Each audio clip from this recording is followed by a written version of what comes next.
One of the major things that a DJ should know, and I have talked to many DJs, and they pretty much told me this is the most important thing that a DJ should know when they start, is building their music library. It's one of the main factors, in my opinion, of being a DJ. And the reason being is you can't be a DJ without music. You're going to need music for your gigs. You're going to need music for your sets. You're going to need music for your online streaming. You're going to need music. And it doesn't matter what type of DJ you are. It doesn't matter what type of genre of music you tend on playing.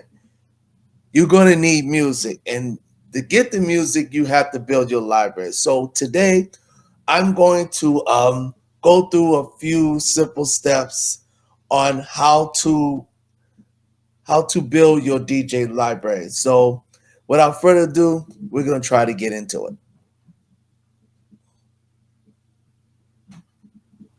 My name is Househeadspeakz. I'm a DJ. I've been DJing since 2017. And we're going to start with the explanation, which means is the importance of a music library. Kind of forgive me. I did got a script right here on my monitor, so I'm gonna go look through it as I talk to you guys about explaining the importance of music library. Now, the way I see it, a music library to it's like the heart and soul of a DJ. It's like you have the hardware, you have the software, but none of those do not work without the music. So building a music library is pretty much gathering all the different tracks of different genres into one particular area where you can save it on either of on different platforms, and you can use that for your DJ. So it's important to have a music library because of the simple fact that there's no way in the world a promoter or if a festival manager is going to hire you if you don't have the music to play for a particular crowd.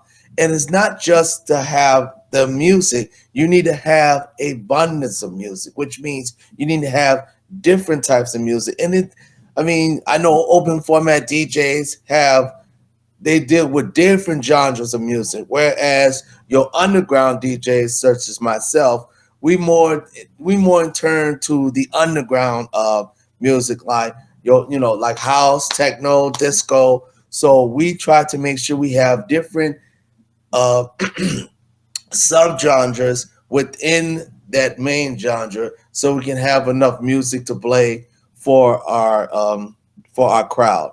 So that's one of the important factors of having a music library.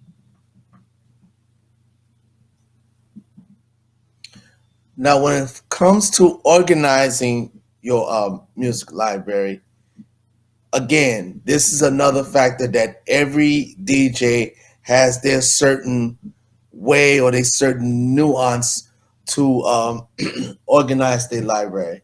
Some DJs will organize it by genre. Some DJs will organize it by the BPM. Some DJs will even organize by album name. Some DJs will organize it by producers, of a certain genre. It doesn't when it comes to organizing your music library, everything goes. The most important thing of it, organize it the way that you can find the music that is needed for a particular situation. Let me give you an example. Say for instance you're doing a house party and the promoter said, well, we're doing a sofa thing. So we need you to play sofa house and sofa house only. So of course you make sure that you have in your library all the sofa house music that you have. Like for instance, I have an actual folder that has nothing but sofa house. So I can go to that sofa house folder, and I know that all my sofa house tracks are there. So I can go to town and play every sofa house I want to. I can even jump on it. Say for instance, if I want to go to a different producer, I can, since I have a library that has a particular producer's name, especially I know if that producer specializes in sofa house, I can go to that producer's folder, and I know there'll be sofa house tracks that I can play for that. So organizing your music library is key, and it also will keep you in tune to how you present it when you're doing your gigs. Okay, when it comes to building your library, the way you want to do it is you're going to have to purchase music. Now there's certain ways of doing that. You can purchase your music from online stores like Track Stores or Beatport, or you can also use Bandcamp. I have used Bandcamp myself because it's more. And you already know that there's a certain if a certain producer has a Bandcamp account when he has all his tracks, then you know that I can go to that certain producer. Especially 9 times out of 10, that producer might want to post his latest tracks there before he hits it up to Beatport or I'm sorry, Track Source, so you can go there firsthand and get that music. The other way to do is now you can also have a subscription to a certain online subscription of music. Well, we usually call it record pools, and the ones that I list in particular is Beat Sorts is now the biggest one. It used to be DJ City. Now they combine DJ City work with Beat Source, and now it's called Beat Source. That's their main one that they have all the tracks of different genres, your mashups and things of that nature. Tidal is another one, and I think Tidal's like the top one right now because it's the oldest one that has been doing that. So those are the two. You can also go to other different record pools. There's other record pools out there that specializes in certain genres, certain underground tracks. But for the most part, most people will go to those ones that I mentioned as their main source of getting their music.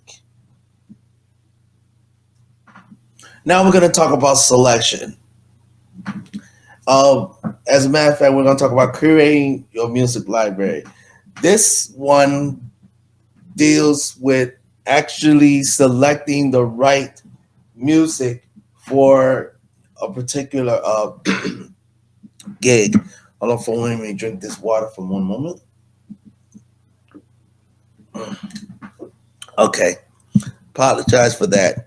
But anyway, creating your music, which means so your music selection.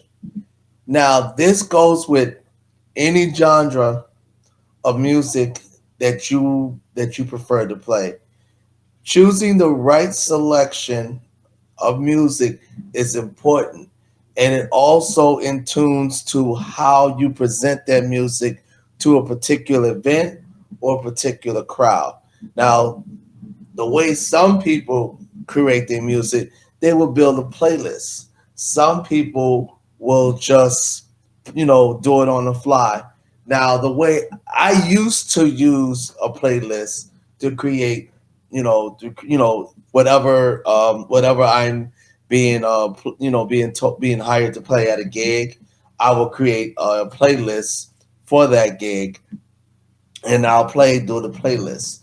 But as I progress as a DJ, I learned how to just go ahead, feel what, especially if you're part of a lineup, feel what the DJs before you are playing. And if you want to play like something different just to get out of the norm, then you play a different genre. Like say for instance, if you see DJs playing, how play some house and some jacking, and they are throwing some they're throwing some deep house, and maybe another DJ having maybe nothing soulful has to come on. So you can go in and play a sofa house set, or you can go in and play an Afro house set. Well, I mean, I feel that whatever you can fit in to that particular lineup to make to add more variety to that particular event, then that's what you should do.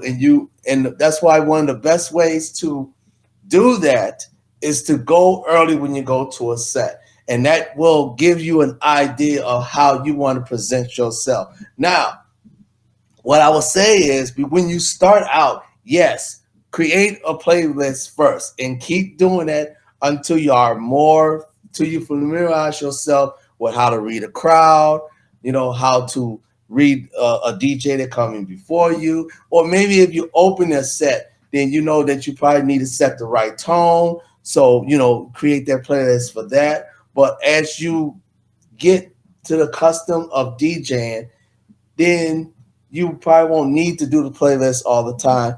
And you can go ahead and just, start out with your first track and let that first track guide you to the next tracks that you want to play.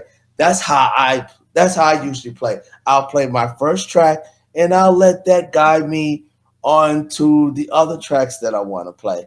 And it makes it, to me, it makes it more organic. And it also will surprise me because you might want to throw some new tracks, you might want to throw some old tracks, you might want to throw some tracks that you haven't played in a while. You might want to play some, you might want to throw your favorite bangers and stuff like that. So it gives you a more variety, and it also builds up your character as a DJ. So that's why I said it's important to make sure you have the correct, and I say, fun music selection.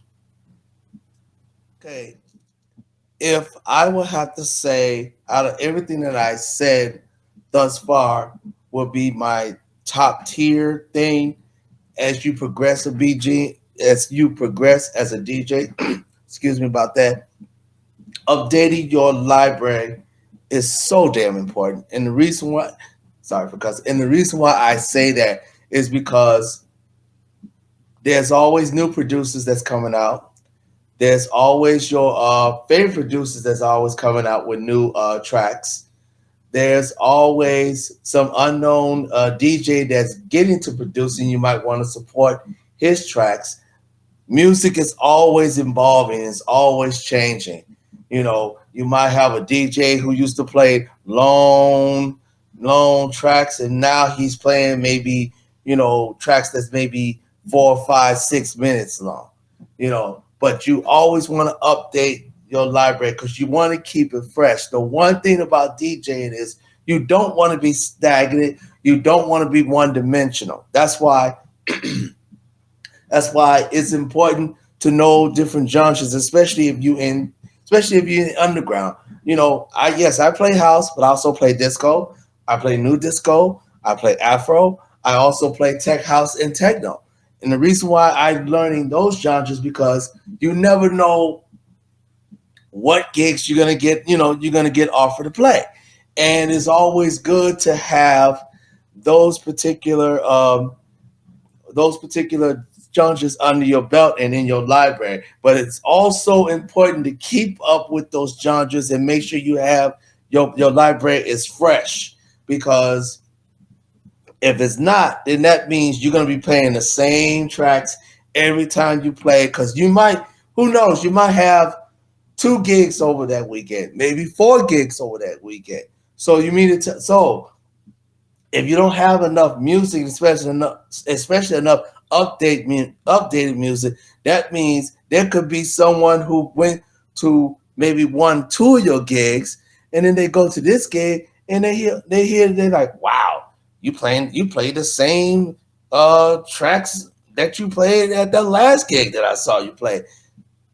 And nobody wants that. And especially when it comes to a crowd of people that probably haven't heard of you but haven't seen you play live, and you always want to make a good impression of that. So updating your updating your music library is so important, and it keeps it fresh. And plus, it's always fun. I know for me, I always love it when I know I'm uploading a new track. I buy some new music, and I can't wait to play it. That's one of the things about being a DJ. When you know that you got new music in your arsenal, you can't wait to play it. It doesn't matter if you're gonna get a gig to play it. It doesn't matter if you're playing at the privacy of your own home. It doesn't matter if you playing online on one of your on live shows.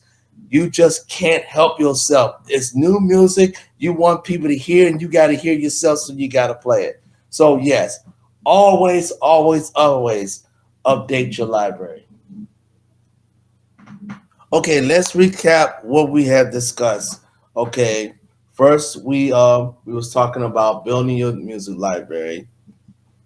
Then we explain the importance of having that music library. Then also we make sure that we explain about the organization, organizing your library as far as how you want to set up your folders, how you want to set up your playlist if you're doing a playlist. And then of course you want to build that library, different ways of building your music by purchasing from the different online stores like your track stores and your Beatport. And of course, if you want to do your subscription services, that'll be Beatsorts and Tidal. And there are others out there, so those are the ones that I named. And then of course we're talking about selecting your music. That means having the right selection to whatever situation you're gonna be in. If it doesn't matter if you're going to a gig or if you're playing live, live on your Twitch feed. It's good to have this music selection, and also keep your music library up to date so you can always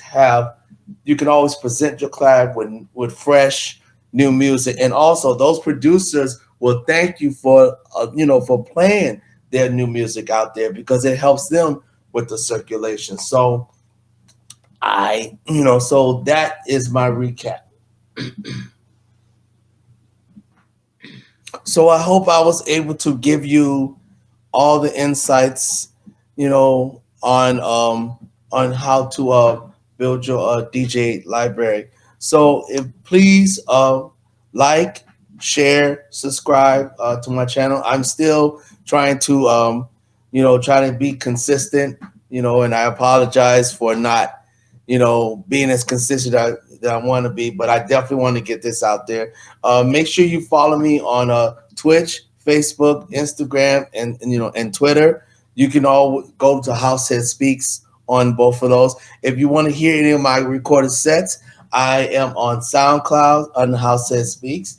Also, you can also check out my website. That's househeadspeakzdj.com. I also selling this merch here, like this one right here. That's on my design website, which is househeadspeakzdesigns.com. So until then, thank you so much for listening in, and I will see you in the next one. Peace out.